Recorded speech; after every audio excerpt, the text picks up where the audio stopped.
പരിശുദ്ധ പരമദിവ്യ കാരുണ്യത്തിന് എന്നേരവും ആരാധനയും സ്തുതിയും പുകഴ്ചയും ഉണ്ടായിരിക്കട്ടെ. പരിശുദ്ധ പരമദിവ്യ കാരുണ്യത്തിന് എന്നേരവും ആരാധനയും സ്തുതിയും പുകഴ്ചയും ഉണ്ടായിരിക്കട്ടെ. പരിശുദ്ധ പരമദിവ്യ കാരുണ്യത്തിന് എന്നേരവും ആരാധനയും സ്തുതിയും പുകഴ്ചയും ഉണ്ടായിരിക്കട്ടെ. അച്ഛാ, ഞങ്ങൾക്ക് മാത്രം എന്താണ് ഇങ്ങനെ വരണമെന്ന് ചോദിക്കുന്ന ഒരുപാട് പേരുണ്ട്. എനിക്കെന്തുകൊണ്ടാണ് ഇങ്ങനെ പ്രയാസം വന്നേക്കണേ? പള്ളിയിൽ പോകുമായിരുന്നു, പ്രാർത്ഥിക്കുമായിരുന്നു, ഒരുപാട് കാര്യങ്ങൾ ഈശോയ്ക്ക് വേണ്ടി ഓടിയടന്ന് ചെയ്യുമായിരുന്നു, സഹായിക്കുമായിരുന്നു, ഇതെല്ലാം ചെയ്യുമായിരുന്നു. എന്നിട്ട് എന്തുകൊണ്ടാണ് അസുഖം വന്നേക്കണേ? മനസ്സ് മടുത്തിരിക്കുന്ന ഒരാൾ അന്ന് പരിശുദ്ധ കുർബാനയ്ക്ക് കൊടുത്തതിന് ശേഷം പിറ്റേ ദിവസം ചെല്ലുമ്പോൾ അവരിങ്ങനെ വളരെ ഉഷാറായിട്ടിരിപ്പുണ്ട്. പ്രത്യാശ നിറഞ്ഞ ഒരു കാത്തിരിപ്പ് ഈശോയ്ക്ക് വേണ്ടിയിട്ടുണ്ട്. ഇന്നത്തെ ഒന്നാമത്തെ വായനയിൽ നമ്മൾ വായിക്കുന്നുണ്ട്, യുവാക്കൾ പോലും തളരുകയും ക്ഷീണിക്കുകയും ചെയ്യാം, ചെറുപ്പക്കാർ ശക്തിയേറ്റു വീഴാം, എന്നാൽ ദൈവത്തിൽ ആശ്രയിക്കുന്നവർ വീണ്ടും ശക്തി പ്രാപിക്കും. അവർ കഴുകന്മാരെ പോലെ ചിറകടിച്ചുയരും, അവർ ഓടിയാലും ക്ഷീണിക്കുകയില്ല, നടന്നാൽ തളരുകയുമില്ല. അവസാനത്തെ വചനം ഒന്ന് എടുക്കണം, വളരെ കൃത്യമായിട്ട് നോട്ട് ചെയ്യേണ്ട, നല്ല ധ്യാനം ആവശ്യമുള്ള കാര്യമാണ്. അവർ ഓടിയാലും ക്ഷീണിക്കുകയില്ല, നടന്നാൽ തളരുകയുമില്ല. ഓടേണ്ട വരും, നമ്മളത് പ്രതീക്ഷിക്കുന്നില്ല, നടക്കേണ്ടി വരും. അത് നമ്മൾ കർത്താവിനോട് ചേർന്ന് നിൽക്കുമ്പോൾ അത് ഉണ്ടാവില്ലെന്നാണ് കരുതണത്.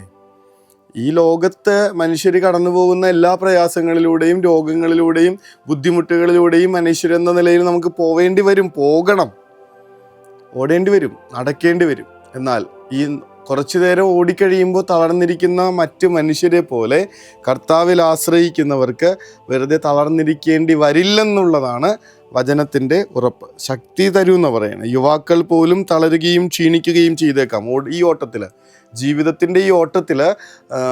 ഈ നമ്മൾ കുറച്ച് കഴിയുമ്പോൾ വല്ലാതെ ക്ഷീണിക്കും, നടന്ന് നമ്മൾ തളരും. ആ സമയത്തും മറ്റുള്ളവരെ നോക്കി പുഞ്ചിരിച്ച് ചിലപ്പോൾ അവരുടെ കൈ പിടിച്ച് അവർക്ക് ബലം കൊടുത്ത് അവരെയും കൂട്ടിക്കൊണ്ട് നമുക്ക് നടക്കാൻ പറ്റുന്ന വിധത്തിൽ കർത്താവ് നമ്മൾക്ക് ശക്തി തരും എന്നുള്ളത്. ഈശോയിൽ ആശ്രയിക്കുന്നവർക്ക്, ദൈവത്തിൽ ആശ്രയിക്കുന്നവർ വീണ്ടും ശക്തി പ്രാപിക്കും. അവർ കഴുകന്മാരെ പോലെ ചിറകടിച്ചുയരും. കഴുകനെയൊക്കെ നമുക്കറിയാവുന്നത്, രണ്ടാം വട്ടം ജന്മമൊക്കെ ഉണ്ട് അതിന്. ഈ കൊത്തിപ്പെറുക്കി എല്ലാ തൂവലടക്കം പറിച്ചു കളഞ്ഞ് അത് ഒരു രണ്ടാം ജന്മമൊക്കെ പ്രാപിക്കുന്നത് നമ്മൾ ലോകം വിചാരിക്കുന്നത് ഇതിൻ്റെ തൂവൽ കൊഴിയുന്നതോടുകൂടെ, ഇതിൻ്റെ നഖം കൊഴിയുന്നത്, ഇതിൻ്റെ ചുണ്ട് കൊഴിഞ്ഞു വീഴുന്നതോടുകൂടെ ഇതിൻ്റെ ജീവിതം അവസാനിച്ചു എന്നാണ്.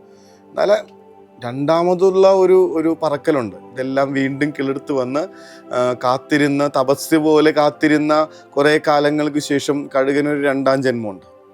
അത് ആദ്യത്തേതിനേക്കാൾ കരുത്തുറ്റതാണ്. ഇതാണ് പറയുന്നത്, കഴുകന്മാരെ പോലെ കർത്താവിൽ ആശ്രയിക്കുന്നവർ.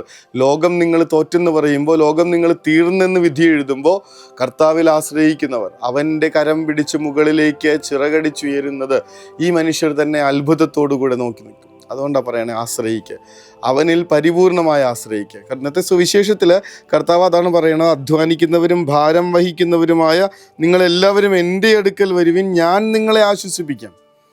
ആ തമ്പുരാനിലേക്ക് ചേർന്ന് നിൽക്കാനായിട്ടുള്ള ക്ഷണമുണ്ട്. അവനിലേക്ക് ചേർന്ന് നിന്ന് കഴിഞ്ഞാൽ മനുഷ്യരെ അത്ഭുതപ്പെടുത്തുന്ന വിധത്തിൽ ഉയരങ്ങളിലേക്കുള്ളൊരു യാത്രയുണ്ട് നമുക്ക്. കർത്താവെ, അങ്ങിലാശ്രയിക്കാൻ, പരിപൂർണമായി അങ്ങിലാശ്രയിക്കാൻ വേണ്ട കൃപ നൽകണമേ എന്ന് പ്രാർത്ഥിക്കാം. പത്രോസ്ലീഹയൊക്കെ നമ്മളെ തൻ്റെ വചനത്തിൽ ലേഖനങ്ങളിൽ ഓർമ്മപ്പെടുത്തുന്നുണ്ട്. നിങ്ങളുടെ ഉത്കണ്ഠകളെല്ലാം കർത്താവിനെ ഏൽപ്പിക്കുവാൻ അവിടുന്ന് തക്ക സമയത്ത് നിങ്ങളെ ഉയർത്തിക്കൊള്ളും, തക്ക സമയത്ത് നിങ്ങളെ ഉയർത്തിക്കൊള്ളും. അവിടുന്ന് നിങ്ങളുടെ കാര്യത്തിൽ ശ്രദ്ധാലുവാണ്. അങ്ങനെ ഒരു ദൈവത്തിനെങ്കിലേക്ക് ജീവിതം ചേർത്ത് വെച്ച മനുഷ്യർക്ക് ഒരിക്കലും ഇങ്ങനെ പുഴുവിനെ പോലെ ഇഴയേണ്ടി വന്നിട്ടില്ല. പൂമ്പാറ്റയെ പോലെ പറക്കാനായിട്ടുള്ള വലിയ സാധ്യതയാണ് അവരുടെ മുന്നിൽ തെളിഞ്ഞു വരണേ. തമ്പുരാൻ്റെ തിരുമുൻപിൽ ജീവിതം മുഴുവൻ സമർപ്പിക്കുക. വലിയ പ്രയാസങ്ങളിലൂടെ കടന്നു പോകണമല്ലേ, ബുദ്ധിമുട്ടുകളിലൂടെ നമ്മൾ കടന്നു പോകണമല്ലേ, നമ്മളുടെ ശക്തി ക്ഷയിച്ചിരിക്കുന്നുവെന്ന് നമ്മൾ തന്നെ തീരുമാനിച്ചേക്കുകയല്ലേ, നിങ്ങളെ കൊണ്ട് ഇനി ഒന്നിനും ആവില്ല എന്ന് പ്രിയപ്പെട്ടവരടക്കം എല്ലാവരും പറഞ്ഞുകൊണ്ടിരിക്കുന്നതല്ലേ. കർത്താവിലേക്ക് ജീവിതം സമർപ്പിച്ച് ഇനി ഒന്ന് ഉയർന്നു പൊങ്ങാനായിട്ടുള്ള സമയം. അതിനായി ആശീർവാദം തരണമേ എന്ന പ്രാർത്ഥനയോടുകൂടെ നമുക്ക് മുട്ടിന്മേലായി. പരിശുദ്ധ പരമദിവ്യകാരുണ്യമേ, അനന്ത സ്നേഹമേ, പരിശുദ്ധ പരമദിവ്യകാരുണ്യമേ, അനന്ത സ്നേഹമേ.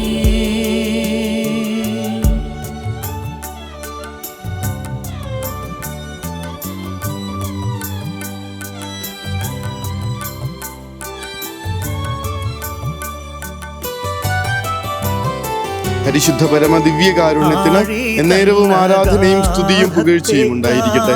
പരിശുദ്ധ പരമ ദിവ്യകാരുണ്യത്തിന് എന്നേരവും ആരാധനയും സ്തുതിയും പുകഴ്ചയും ഉണ്ടായിരിക്കട്ടെ. പരിശുദ്ധ പരമ ദിവ്യകാരുണ്യത്തിന് എന്നേരവും ആരാധനയും സ്തുതിയും പുകഴ്ചയും ഉണ്ടായിരിക്കട്ടെ. എൻ്റെ ആത്മാവെ കർത്താവിനെ വാഴ്ത്തുക എന്നുള്ളതാണ് ഇന്നത്തെ പ്രതിവചന സങ്കീർത്തനം. ഈ കട്ടിലിൽ തളർന്നു കിടന്നുകൊണ്ട് പോലും ആകാശം തൊടുന്ന ചില മനുഷ്യരുണ്ട്. അങ്ങനെ കർത്താവിലേക്ക് ജീവിതം ചേർത്ത് വെക്കുമ്പോൾ കിട്ടുന്ന ബലത്തെ ഓർത്തിട്ട്, അവിടെ നിന്ന് നമുക്ക് ഇതുവരെ തന്നിട്ടുള്ള കൃപകളെ ഓർത്തിട്ട് അവിടത്തെ വാഴ്ത്തി സ്തുതിച്ചിട്ട് വേണം ഈ രാത്രിയിൽ ഉറക്കത്തിലേക്ക് പോകാൻ. സ്വർഗം സഹായിക്കട്ടെ. കരുണതൻ കയർ പിടിച്ച് നയിച്ചിടും സ്നേഹമേ, ദിവ്യകാരുണ്യ സ്നേഹമേ, പരിശുദ്ധ സ്നേഹമേ, പരിശുദ്ധ പരമ ദിവ്യകാരുണ്യമേ, അനന്ത സ്നേഹമേ,